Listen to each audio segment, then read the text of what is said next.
તો સવારના વાગી ગયા 8:30 થઈ ગયા. ઘડિયાળ પાછી છે થોડી. તો ગુડ મોર્નિંગ, જય Shri Krishna, welcome back to અન્ય વ્લોગ. તો માતાજીના દર્શન કરી લઈએ અને કરી લઈએ ત્યાં ચા નાસ્તો. મમ્મી ગુડ મોર્નિંગ, જય શ્રી કૃષ્ણ. જય માતાજી, જય શ્રી કૃષ્ણ. શુભ સવાર. બસ તો પપ્પાની ચિરાગ બંને વખારે, તો આપણે જઈએ વખારે. તો લેડો તમને લેજો. તો આપણે તો આવી જતા વખારે, પણ ચિરાગ તો પીસ પાડી રહ્યો મોંધાણના. શું કે હા ચિરાગ શું કહેતો?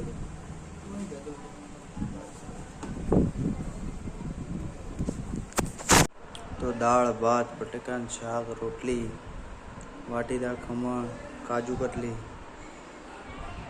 તો ત્યાં જમી લઈએ. આજ તો અને આજ તો મમ્મી એસા ઓફિસ તો પેલું નોન જનરલનું જાતિનું ખમણ દોતરા ઇંગ્લિશમાં કરાવવા કરાવી તો એ કારણ ગરમી બહુ હતી, બહુ જ ગરમી, ભીડ એટલી. કરાવીને આવ્યો, પાછો નહીં આવ્યો, કરાવીને આવ્યો થઈ ગયું. તો રવિ કસરત કરીને ડમ્બલ્સ લાવ્યો, ત્યાં જ આવ્યો.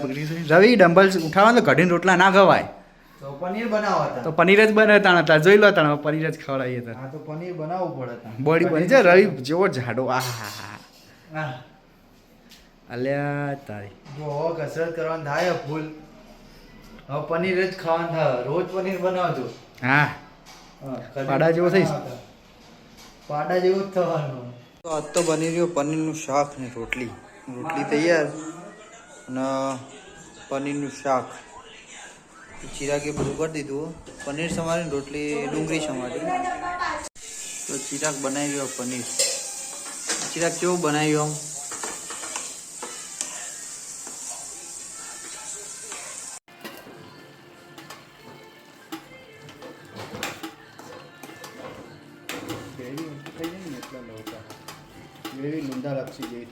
ચિરાગે બનાવ્યું પનીર બટર મસાલા. હું કેવું ચિરાગ?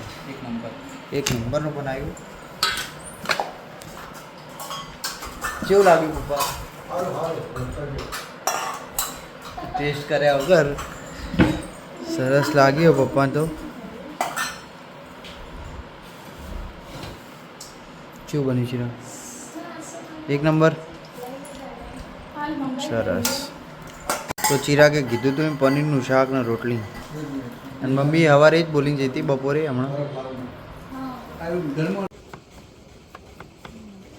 જમીને આપણે પહોંચી ગયા તો રસોડું ચાલતું હતું ત્યાં. તો ત્યાં તો મંચુરિયન બનવાની તૈયારી ચાલતી હતી બધી. તો બસ આજનું વ્લોગનું કરીએ છીએ એન્ડ. મળીએ કાલે એક નવો વ્લોગ સાથે. તબ તક લાઈક શેર અને સબસ્ક્રાઈબ. Bye bye.